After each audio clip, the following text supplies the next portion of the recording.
Welcome to all.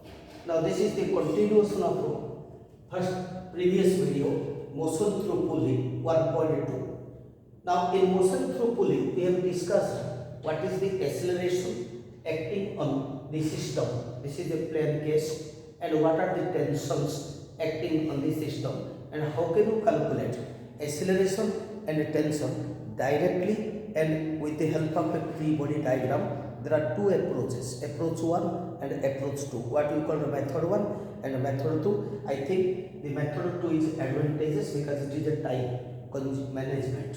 Okay, now let us start the some simple applications of same pulley in different cases, and here we want to discuss, I want to discuss particularly the different properties, kinematic properties of M2. Similarly, you can calculate the similar properties of M1. M1 is moving down, M2 is moving up. Okay. Now that is data is I am writing figure 1. Suppose in figure 1, what happens? We have calculated what is acceleration. Acceleration is M1 minus M2 divided by M1 plus M2 whole into G. M1 minus M2 whole into G. And at that time we have taken, I think that is M1 is 4 kg and M2 is 2 kg. So this is 4 minus 2 divided by 4 plus 2. 4 minus 2 means 2 by 4 plus 2, 6. 2 by 6 means this is into G. G by 3. So in last video we have taken M1 is 4, M2 is 2. So you put the same values so that it will help you to continue the problem. Now what is tension? What is tension? Tension is if the body is moving up. If the body is moving up, we have taken that is M2 into formula is G plus A. Lift problem. Accordingly you put the values and calculate. Now these are the previous cases. That is of figure 1. Previous cases, figure 1. Then you come to, that is figure 2.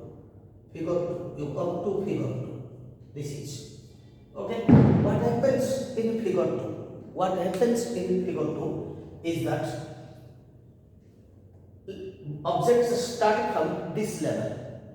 Objects start from this level means our t equal to 0 and M2 is moving up with the acceleration A. M1 is moving down with the acceleration A. This is your t equal to 0. You calculate at time t, this object displaces this much height, should say h. Similarly, this object displaces this much height, should say h. Now at time t, what is velocity? What is velocity? Similarly, what is velocity of M1? Okay. Now let us calculate. That is for one body. I am calculating for M2, light mass. Similarly, you can calculate for heavy mass. You can calculate easily for heavy mass. Now for M2, you first our calculation is what is h and what is final velocity as a function of t. What is h and what is a final velocity as a function of t. Now v, you take v equal to final velocity, that is v1. You take this is initial, body is moving up with a acceleration into, you take that is t1. You take this is a t, I am taking t. Okay, you take t.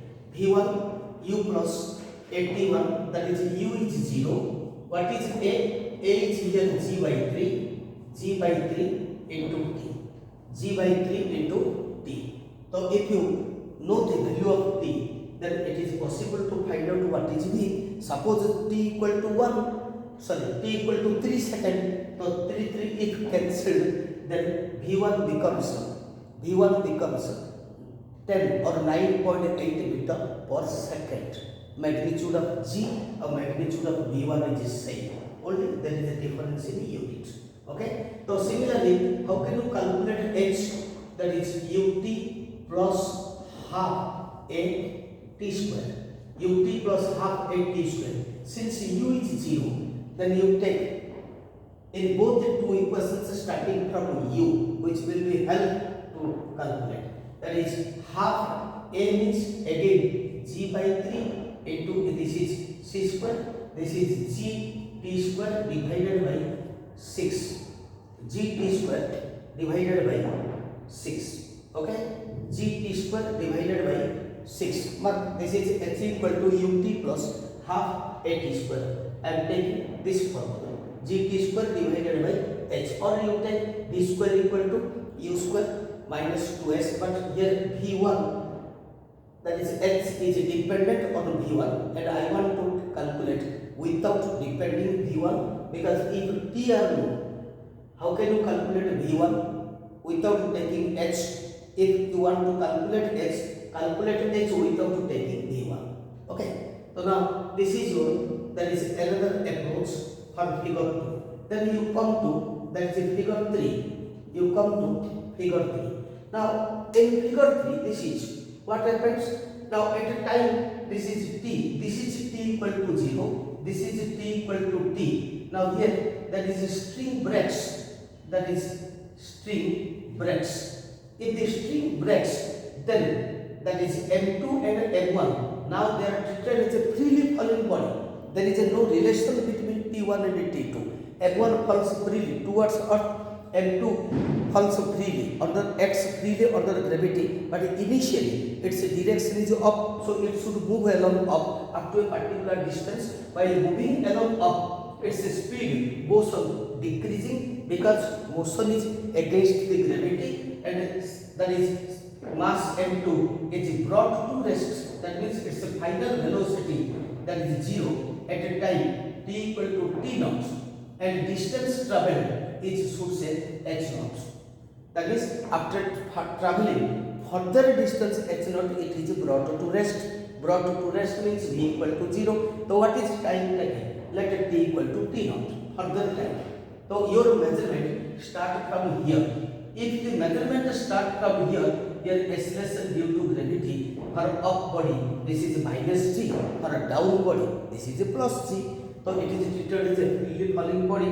Therefore, for a freely falling body, you can take, that is final velocity v equal to u, body is moving up. This is I am taking for m2. For m2, this is v equal to u, body is moving up. This is minus gt1. Minus gt1. Now final velocity v is 0. So from this you take, that is t naught is u divided by g. T naught is u by g. Now what is u? U is somewhere here. This velocity is, that is v1. Before breaking, velocity is v1. That is v1 divided by g. But what is v1? v1 is g by 3 into t into 1 by g. Okay, now I am putting a bracket. G by 3 into t, this is v1. This is v1 and this is 1 by g. I am taking 1 by g is here. Now g, they get cancelled. So this becomes t by 3. Okay, so now t naught. So therefore I am writing t naught equal to t by 3. This is the formula. If you take t equal to 3 seconds, then t naught is 1 second. Okay, if you take t equal to 1 second, then t naught equal to 1/3 second. This means 0.03 second. Now you can put this with the help of a kinematic formula. Again, you can put it with the help of a projectile. If the object is moving this under gravity, if it is brought to rest somewhere here, then that is motion under gravity, what we call time of ascent. That is time of ascent. Time of ascent, this is a t naught, you are taking as a ta. Time of ascent, time of descent, remember. Its formula is u by g. U is initial velocity where the body moves freely under gravity. This is the point where velocity is v1. This point, from that string breaks, therefore it freely acts under gravity. So this is v1 by g, and you compare this. This is v1 by g. You compare this same formula. So you can take directly, that is this time of ascent, or you can take the with the kinematic principle and imagine which one is easy for you and which will be that is manage your time. Okay. Another thing is that is I want to calculate what is h. This h is h naught. What is the further height travel? Further, not from initial point. From initial point means total height is h plus h naught. H plus h naught. But I am calculating here what is the further height. Further height means when the body breaks, string breaks, then what is the further height? This much height is the further height. So h naught. Okay, h naught is equal to v square. V square means this is 0 minus u square. U square means v1 square divided by 2. Body is moving up. Therefore, I am taking this is 2 of minus g. This is 1 by 2g. Minus minus cancelled. 1 by 2g into this is v1 square. So what is v1? V1 is this is that is gt by 3 whole square. Okay, gt by 3 whole square. So now 1g cancels. Therefore, this is gt square divided by 3 square 9 into 2, that is 18.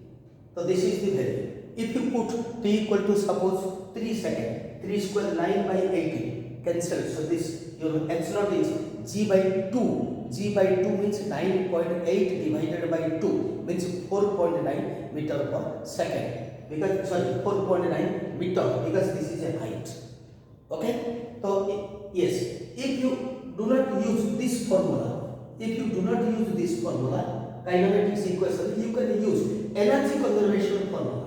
So what is energy conservation formula?